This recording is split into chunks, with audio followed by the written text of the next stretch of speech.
আসসালামু আলাইকুম। বাংলাদেশে অন্তর্বর্তীকালীন সরকার গঠিত হওয়ার পর সবথেকে বেশি উত্তেজনা সৃষ্টি করেছে বাংলাদেশে আসন্ন জাতীয় সংসদ নির্বাচন।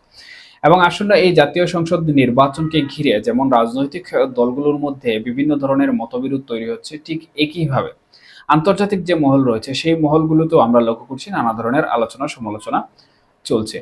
এর পাশাপাশি বাংলাদেশ আওয়ামী লীগকে নিয়েও কিন্তু বাংলাদেশের বর্তমান যে রাজনীতি, সেই রাজনীতির মহল যে খুব একটা স্বাভাবিক অবস্থায় রয়েছে তা কিন্তু নয়। এর পিছনে সবথেকে বড় যে কারণটি রয়েছে সেটি হচ্ছে বাংলাদেশ আওয়ামী লীগের নির্বাচনে অংশগ্রহণ করা নিয়ে ভারতীয় গণমাধ্যমগুলোর বিভিন্ন ধরনের প্রচার প্রচারণা। আবার বাংলাদেশ আওয়ামী লীগের পক্ষে যে সকল অ্যাক্টিভিস্টরা কাজ করছেন তাদের পক্ষ থেকে বিভিন্ন ধরনের মতবিরোধ কিংবা বিভিন্ন বিষয় নিয়ে প্রচার প্রচারণা। কেউ কেউ বলছেন বাংলাদেশ আওয়ামী লীগ নির্বাচনে অংশগ্রহণ করবে, কেউ কেউ বলছেন ভারতে বাংলাদেশ আওয়ামী লীগ এমন প্রস্তুতি নিচ্ছে যে প্রস্তুতির কারণে হয়তোবা বাংলাদেশের আসন্ন যে জাতীয় সংসদ নির্বাচন রয়েছে সেই জাতীয় সংসদ নির্বাচনে অংশগ্রহণ করার জন্য যত বাধাই আওয়ামী লীগের সামনে আসুক না কেন সকল বাধা পেরিয়ে বাংলাদেশ আওয়ামী লীগ জাতীয় সংসদ নির্বাচনে অংশগ্রহণ করবে। এবং অংশগ্রহণ করার পর যদি জনগণ বাংলাদেশ আওয়ামী লীগকে ভোটাধিকার দিয়ে জয়যুক্ত করেন তাহলে বাংলাদেশ আওয়ামী লীগ ক্ষমতায় যাবে।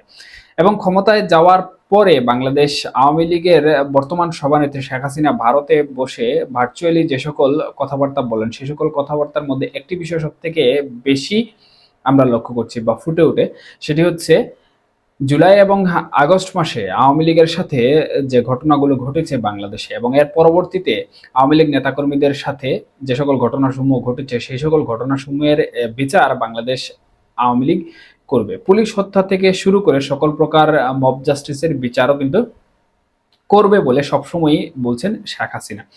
সুতরাং এই যে একটি বিচারিক প্রক্রিয়ার কথা আওয়ামী লীগ বারবার বলছে, এই বিষয়টি কিন্তু যারা বিরোধী দলে রয়েছেন কিংবা যারা বর্তমানে এনটি আওয়ামী লীগ হিসাবে পরিচিত রয়েছেন তারা কিন্তু ব্যাপকভাবে মাথায় রাখছেন এবং চিন্তা করছেন। সেই হিসাবে তারা মনে করছেন যে আসন্ন জাতীয় সংসদের নির্বাচনে আওয়ামী লীগকে কোনোভাবে অংশগ্রহণ করতে দেয়া আসলে ঠিক হবে না। এবং এখানে জনগণেরও কিছু মতামত রয়েছে। অনেকেই বলছেন যে জনগণ আসলে বাংলাদেশ আওয়ামী লীগকে চায় না। আবার বাংলাদেশের বর্তমান প্রেক্ষাপট অনুযায়ী দেখা যাচ্ছে যে জনগণ তাদের যে জনসমর্থক রয়েছে কিংবা বিগত আওয়ামী লীগের শাসন আমলে যে সকল সুযোগ সুবিধা ভোগ করেছেন সেই সকল সুযোগ সুবিধা ভোগ করার খাতিরে তারা বলছেন যে আওয়ামী লীগকে তারা ভোট দিবেন। এই যে একটি দ্বিধাদ্বন্দ্ব এবং মতবিরোধের বর্তমান পরিস্থিতি, এই পরিস্থিতির আলোকে বাংলাদেশ আওয়ামী লীগ আসলে নির্বাচনে আসতে পারবে কিনা এই বিষয়টি নিয়ে রাজনৈতিক বিশ্লেষকদের মধ্যে ব্যাপক আলোচনা চলছে। এবং বিভিন্ন রাজনৈতিক বিশ্লেষক যারা রয়েছেন তারা মনে করছেন যে বাংলাদেশ আওয়ামী লীগের উপর যে নিষিদ্ধাদেশ রয়েছে অন্তর্বর্তীকালীন সরকার কর্তৃক সেই নিষিদ্ধ আদেশ বহাল থাকা অবস্থায় বাংলাদেশ আওয়ামী লীগ দেশের রাজনীতিতে কোনোভাবেই ফিরতে পারবে না। এবং দেশের অভ্যন্তরের রাজনীতিতে যদি ফিরতে না পারে তাহলে আসন্ন জাতীয় সংসদ নির্বাচনে আওয়ামী লীগের অংশগ্রহণ করাও কিন্তু অনেকটাই কঠিন হয়ে যাবে। কিন্তু বাংলাদেশ আওয়ামী লীগের এই নিষিদ্ধ আদেশ যেটি অন্তর্বর্তীকালীন সরকার জারি করেছে এবং অধ্যাদেশ জারি করেছে এর মধ্যেও কিন্তু এক ধরনের মতবিরোধ রয়েছে। কারণ সম্প্রতি অন্তর্বর্তীকালীন সরকারের প্রধান উপদেষ্টা লন্ডন সফরে গিয়ে গণমাধ্যমে যখন আওয়ামী লীগ নিষিদ্ধকরণ বিষয়ে ওনার কাছে প্রশ্ন করা হলো তখন বলেছিলেন বাংলাদেশ আওয়ামী লীগকে অন্তর্বর্তীকালীন সরকার নিষিদ্ধ করেনি, বরঞ্চ বিচারের পূর্ব পর্যন্ত কিংবা দেশের সার্বিক যে রাজনৈতিক পরিস্থিতি রয়েছে সেই পরিস্থিতি বিবেচনা করে অন্তর্বর্তীকালীন সরকার আওয়ামী লীগের কার্যক্রম স্থগিত করেছে। এবং নিষিদ্ধকরণ যে বিষয়টি সেটি বাংলাদেশ আওয়ামী লীগের উপর বর্তমানে যে মামলা মোকদ্দমা রয়েছে বা যে সকল অভিযোগ রয়েছে আন্তর্জাতিক অপরাধ ট্রাইব্যুনালে সেই সকল অপরাধ অভিযুক্ত প্রমাণ যদি চলে আসে তাহলে তখন পরবর্তীতে বিবেচনা করা হবে যে আওয়ামী লীগকে নিষিদ্ধ করা হবে হবে কি না। কিন্তু বাংলাদেশের যে গেজেট প্রকাশিত হয়েছে সেই গেজেটে কিন্তু আমরা স্পষ্টভাবে লক্ষ্য করেছি এখানে জাতিসংঘের প্রতিবেদন যেটি রয়েছে সেই প্রতিবেদনকে উল্লেখ করে আওয়ামী লীগের সকল প্রকার কার্যক্রমের উপর নিষেধাজ্ঞা জারি করা হয়েছে বা স্থগিত করা হয়েছে। এবং সেখানে উল্লেখ করা হয়েছে যে যে সকল অভিযোগ আওয়ামী লীগের উপর রয়েছে সেই সকল অভিযোগের বিচার সম্পন্ন না হওয়ার আগ পর্যন্ত কিন্তু বাংলাদেশ আওয়ামী লীগের রাজনৈতিক কর্মকাণ্ড স্থগিত থাকবে। তাহলে অন্তর্বর্তীকালীন সরকারের প্রধান উপদেষ্টা যেভাবে নিষিদ্ধকরণ বিষয়টি বলছেন তার সাথে গেজেটের যে বিষয়টি রয়েছে সেটি কিন্তু অনেকটাই সংঘর্ষের সৃষ্টি করছে। এবং এখানে জাতিসংঘের যে প্রতিবেদন উল্লেখ করা হয়েছে জাতিসংঘের সেই প্রতিবেদনে কিন্তু একটি বিষয় স্পষ্ট করে বলা হয়েছে যে কোনো রাজনৈতিক দলকে নিষিদ্ধ করার বা কোনো রাজনৈতিক দলের বিপক্ষে অবস্থান করে গণতন্ত্র প্রতিষ্ঠা করার পক্ষে কিন্তু জাতিসংঘ কোনোভাবে মতামত দেয় না। কিন্তু এর বাইরেও আমরা লক্ষ্য করেছি যে অন্তর্বর্তীকালীন সরকার এটি টপকে গিয়ে কিন্তু বাংলাদেশ আওয়ামী লীগকে নিষিদ্ধ করেছে, কিংবা আওয়ামী লীগের নিবন্ধন যেটি রয়েছে সেই নিবন্ধন বাতিল করেছে। এবং এই নিষিদ্ধ আদেশ নিয়ে আওয়ামী লীগের বিভিন্ন লবিং তদবির, জাতিসংঘের যে মানবাধিকার সংস্থা রয়েছে কিংবা জাতিসংঘের যারা প্রতিবেদন দিয়েছেন তাদের মধ্যে বিভিন্ন ধরনের আবেদন করেছে।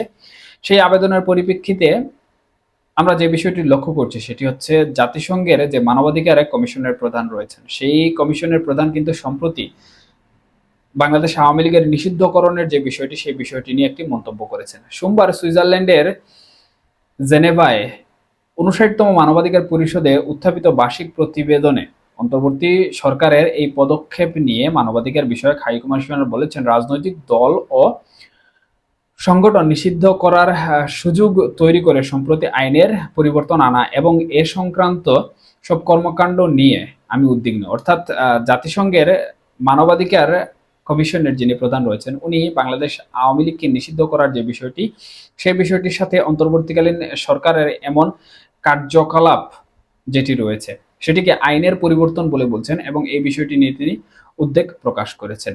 এর সাথে সাথে তিনি আরো বলেন, এ সংক্রান্ত সব কর্মকাণ্ড নিয়ে আমি উদ্বিগ্ন। এটি অন্যান্য ভাবে সাংগঠনিক স্বাধীনতা এবং মত প্রকাশের স্বাধীনতা ও সমাবেত হওয়ার স্বাধীনতাকে খর্ব করে।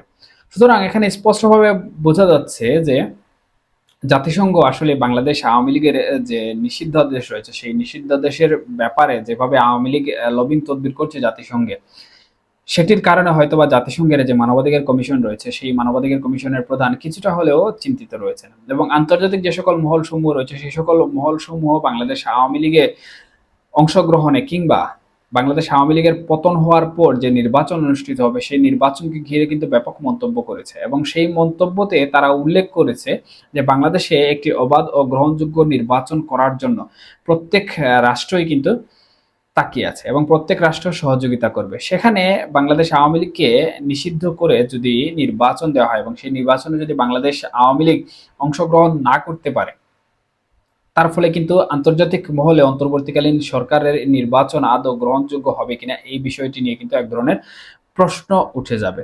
এবং অন্তর্বর্তীকালীন সরকারকে নিয়ে ইতিমধ্যে আন্তর্জাতিক মহলে বিভিন্ন ধরনের প্রশ্ন ওঠা শুরু হয়েছে বা বিভিন্ন ধরনের প্রশ্ন উঠেছে। সেই হিসাবে বিশ্লেষকরা মনে করছেন যে এ ধরনের প্রশ্ন যদি উঠে অন্তর্বর্তীকালীন সরকারের নিরপেক্ষ নির্বাচন এবং অবাধ ও সুষ্ঠু গণতান্ত্রিক নির্বাচনের, তাহলে এখানে অন্তর্বর্তীকালীন সরকারের থেকে আওয়ামী লীগের যে একটি লাভের পাল্লা রয়েছে সেই লাভের পাল্লা কিন্তু ভারী হবে। এবং আওয়ামী লীগের পক্ষে যদি আন্তর্জাতিক মহলের বিভিন্ন দিকে নির্বাচনকে ঘিরে চলে যায় তাহলে এখানে শেখ হাসিনার রাজনীতিতে ফেরা বা দেশে ফেরার প্রসঙ্গে যে বিষয়টি প্লাস পয়েন্ট হয়ে দাঁড়াবে সেটি হচ্ছে শেখ হাসিনা বাংলাদেশ আওয়ামী লীগকে বাংলাদেশের রাজনীতিতে ফিরিয়ে আনতে অনেকাংশেই সক্ষম হয়ে যাবেন অন্তর্বর্তীকালীন সরকারের এই সকল কার্যক্রমের উপর ভিত্তি করে।